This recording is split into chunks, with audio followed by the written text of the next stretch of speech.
This is On the Mark, and we are in the NFL playoffs, and thrilled to have on the line the Hall of Famer, the boss, Jerome Bettis. Jerome, we got to start with it right now. Is this the year for the Pittsburgh Steelers? You got some unfinished business going on over there. What do you think? I like to think so. Obviously it's going to be that big question mark. Can they beat the New England Patriots? If they're going to win, they're going to have to go through New England, I believe. So that's going to be the challenge. I think they can this year, but it's still you got to, in order to beat the champs, you got to beat the champs. And so you go back to last year, and the Steelers, of course, were super banged up, and I guess that was obviously a huge factor. And then this year, great chance for home field, and they don't have it with the that was just an awful loss. Do you think it matters that the game's on the road? I think it definitely matters. I think it definitely matters that the game's on the road, but it's not the determining factor. I think when you look at the two games, one last year they got blown out. This year, I think it's a lot different. They played them really close, so I think they've closed the gap. But still, they've got to find a way to win the game, not come close to winning. Jerome, you're working with Land O'Lakes, by the way. We'll get to that in a second. The Land O'Lakes Farm Bowl coming up in Minneapolis, Super Bowl week, February the 1st. Let's. I jumped ahead here. As far as the divisional round goes, who do you think the best matchup is for the Steelers?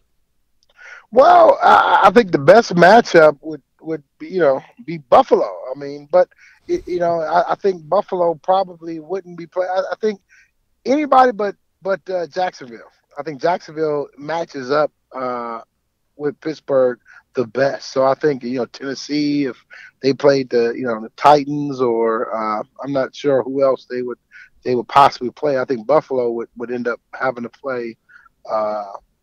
If they won, I think they would play New England. But I think it would come down to Tennessee, Jacksonville, Kansas City. I think Kansas City doesn't match up well. So I mean, I think Pittsburgh wouldn't have a problem playing Kansas City, but anybody but Jacksonville. I think Jacksonville gives Steelers the biggest problem. So you think that Blake Bortles is good enough to win a playoff game? No, I think that defense is good enough to really cause a problem for the Steelers. Fournette running the football, I think that's the challenge. And I think Blake Bortles can do well enough that he can present a problem for the Steelers. I don't think he's going to win the game for them single-handedly, but I think if they can run the football, which they did during the regular season, and Blake Bortles can make some timely throws, then I think they can beat Pittsburgh. Fair enough. Could you have ever been a New England Patriot, Jerome? I mean, what's your thoughts on James Harrison? Is he a traitor? No, you know what? At the end of the day, he wanted to play football. I get it. He wanted an opportunity to play. Now, the fact that he went to New England, if all the teams, that would probably be the last team that I would choose. But ultimately, if you want to play and they're giving you the only opportunity to play, then you got to pull the trigger and you got to do it. So, you do it, but you do it very reluctantly. And I think that's the situation that James was in. Do you think it'll be a factor in the playoffs? I think James definitely is a factor. The one thing that you have to know about James is, he's a consummate pro. He's going to be ready to go. He's going to be, one of those guys that you got to defend. And he gives the Patriots a pass rusher that, frankly, they just didn't have. So I think he's going to be very beneficial for the Patriots. Yep. Who's your MVP of the big three between obviously Big Ben, Antonio Brown, and Le'Veon Bell? Who's the Bus's MVP? That's a tough one. I think Antonio Brown would have had to been the MVP this year. The things he's been able to do. I mean, even there was a time when Ben was a little rusty during the early part of the season. Antonio Brown kept everything going. Le'Veon as well. There was a time early in the year he was rusty, not having gone through training camp, and I think Antonio Brown was a consummate pro, and he was consistent. He was the one that from week one all the way through until he got hurt, he was he was producing and putting up numbers. So I would have to give it to Brown. How about Big Ben, though? I mean, you obviously played with him. He nearly he would say maybe that he cost you a Super Bowl and then he got you one. Just seeing him out there still doing it, how does that resonate with you? I mean, I'm proud of him because of the player that he's become.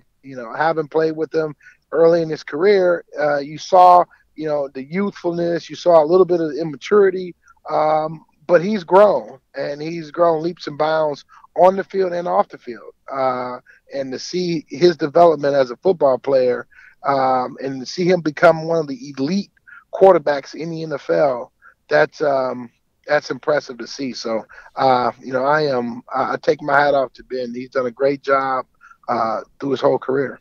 Jerome Bettis, the bus, working with Land of Lakes, the Land of Lakes Farm Bowl coming up in Minnesota, February the 1st.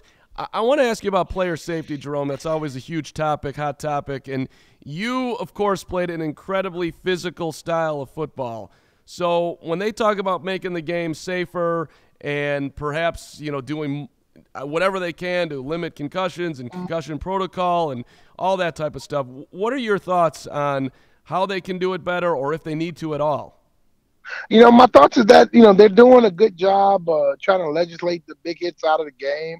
I think that's a necessary evil in that you got to make the game safer. So, unfortunately, that's going to be part of the deal. So I get it. I'm all for it 100%. I think there's some things, about the game that you're not going to be able to avoid. The physicality of the game is the one thing I just wish that they wouldn't try to take out of the game. And I think some of that is still there, but I think they've got to be careful in some of the aggressiveness that they're trying to take out from players, some of the small things that they're doing, some of the defensive issues that, the defensive holding and not allowing guys to hit the receivers and those kind of things. I think some of that is a little bit egregious, and they need to allow a little bit more of that. But those taking the big hits out of the game, I totally agree with. Do you feel the effects of playing the game? Are you worried about CTE and all that stuff? What's your concern level? Well, you know what, you worry about it, but it's nothing that you can do to kind of to think that you're immune to it. I mean, the possibility exists. That's that possibility exists, and so you live with that, knowing that. So is there fear there?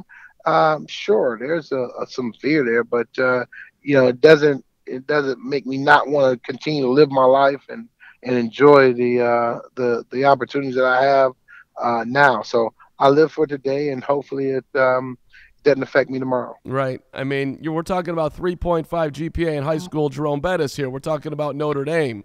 I mean, we need that intelligence in the world, right? Exactly. Yeah, absolutely. Exactly. Don't stunt my growth. Can you share a Lou Holtz story? I was watching your Football Life, which was a great piece on you, and really honored you going to the Hall of Fame. And I guess when you were a Ram, Lou called you up one day and said, "I don't know who's wearing that number, but you better find out and get yourself back in the jersey." I'm curious, and maybe some Lou story that you haven't told. Well, yeah, that was funny because he called me an imposter because I wasn't playing the game the way that he knew I was capable of playing the game, and that was the way that coach was. He's always been the kind of coach that will call you to the carpet if he feels you're not doing the things that you need to do. He's gonna be the first one to let you know, and he's done that throughout my career. But I was very, very grateful that he and his wife, they came to the Hall of Fame ceremonies and wanted to share that with me. I was so proud that he came and celebrated that with me. A special man. Yeah, I guess along the Rams line, what do you, as far as this weekend goes? Obviously, another one of your former teams in there playing Atlanta, and then you got KC in Tennessee. the Bills and the Jaguars, which you mentioned. Of course, the Jaguars beat the Steelers earlier in the year. I think you like Jacksonville in that one. And the Saints and the Panthers. How are you looking at this first wild card weekend? I'm looking at it, like this is going to be a great weekend of football. I think, what to expect. I think that Tennessee-Kansas City game is going to come down to the wire. Unfortunately, I think the Jacksonville-Buffalo game, I just think Buffalo, they're going to be undermanned. I don't think LaShawn McCoy is going to be able to be as effective as he would need to be in order for them to win that game. So I see Jacksonville moving on. So it's going to be one of those good football weekends, and I'm looking forward to that Kansas City Tennessee game. Can Cam win on the road at New Orleans? I don't think so. I don't think so. I just think New Orleans does not Carolina doesn't match up well against New Orleans. Being in that division, it's just one of those deals where, for instance, in the AFC North, when you look at teams, Baltimore just doesn't match up well against Cincinnati. Cincinnati can always beat Baltimore, but Baltimore always plays the Steelers really tough because they match up well against it. It's just certain matchups in the division causes problems, and New Orleans, it causes a huge problem for Carolina, and I don't think they're going to be able to beat them in the playoffs. Jerome Bettis, the bus, the Land of Lakes Farm Bowl. All right, let's talk about this here. It's Thursday, February the 1st, 1 to 3 in the afternoon at the University of Minnesota, the 3M Arena. So you were talking about the intricacies, the challenges of modern agriculture here, Jerome. What do you know about this stuff? Well, I'm learning more and more, and I'm learning more about the technology that's involved now with farming and agriculture. A lot of people, think it's antiquated, but it's not. They're flying drones. There's self-driving tractors that they're using. So the technology is there, and there's careers there as well. So this is an opportunity to really kind of showcase the farming and agricultural industry in its finest moment. And I believe it's going to be a great event. It's a free event for the public. Is at, like you just said, at University of Minnesota, their hockey arena is going to be some retired and active NFL players, along with Land O'Lakes farmers, and we're going to be in teams, and we're going to be doing some farm-themed competitions, and it's going to be a great time. I think everybody that's going to be there in that area needs to come out, and it's going to be a great time and a great opportunity to see the farming industry in its finest. I feel you going for the win here, Jerome. The bus is not playing. I'm definitely going for the win. You better believe that. But if you want to see the roster of former players and active players, all you got to do is go to the website, farmbowl.com, and you can get all the information that you want to see everybody competing. Pictures and videos and everything. Very cool, very cool. Final three real quick ones here. Is there anyone that the bus could not run over back in the day? I mean, I'm watching Ray Lewis talk about how he was intimidated by you. When that guy says that, I'm thinking there can't be anyone, but maybe there was. Yeah, my mother. She was the boss. Your family story is super sweet, and your dad talking about how he couldn't give you much, but he gave you a great name, and you passing that down to your son. I mean, and they came to every single one of your games. Is that true? Every single game. They didn't miss one in 13 years. They got on the plane every single week to come see me play, and that was just amazing for a kid that that really didn't think about playing football until high school. So for them to come to every game, that was amazing. That is amazing. That's tremendous support. All right, two more. John Gruden, does he deserve an ownership stake in the NFL to coach in the league? No, definitely not. I think what he's going to be paid handsomely, and I think that's all it takes. Yep, I would agree there. And last one, have you ever been on a bus? When's the last time you rode on a bus? I know the bus started in Detroit, and it's still, but when's the last time you actually, if ever, paid a fare and just sat down and got a ride? I was a kid. I was a kid back in early high school. Last time I was on a bus and paid a fare. We might have to write that. I don't know. I feel like that could be a move for you here, Jerome. Do some Instagram. Do some. I'm not afraid, man. I'm not afraid. Man, hey, public transportation, man. Right? Got no problem with the bus, baby. Yep. You meet some beautiful people, and you get to where you're going, and exactly all that. Hey, really enjoyed talking to you. The Land O'Lakes Farm Bowl again, February the 1st up in Minnesota. Come on out. It's free. You'll see Jerome, a bunch of former players, current players, and the farming people as well. It's going to be awesome, and we really appreciate the time, Jerome.